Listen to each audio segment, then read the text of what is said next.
monetize ka sa content monetization, meron naman tayong bagong pagkakitaan. Join the Lifestyle Challenge. Create 3 lifestyle posts within 7 days using a hashtag #FBLifestyle. Each post must have at least 4,000 reach to earn a $20 bonus. Ito na yung bagong extra bonus ni Facebook, no? 7 days pa rin yung validity. Pindi kung magkano yung reach na kailangan yung makuha at kung magkano yung ibabayad nila sa inyo. Kagaya sa akin, 64,000 reach yung kailangan ko makuha sa loob ng 7 days at bibigyan niya ako ng $20 extra bonus. Para mas lalo nating maintindihan kung paano tayo kumita dito, pwede nyong itap itong learn more.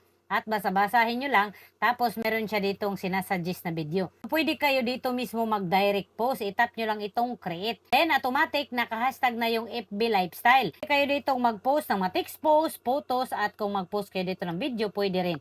Parang maganda ito kasi parang pwede na tayong kumita sa mga video, hindi lang yung text post at photos. Hindi ko pa ito na try pero try ko para mayroon naman tayong tutorial sa inyo.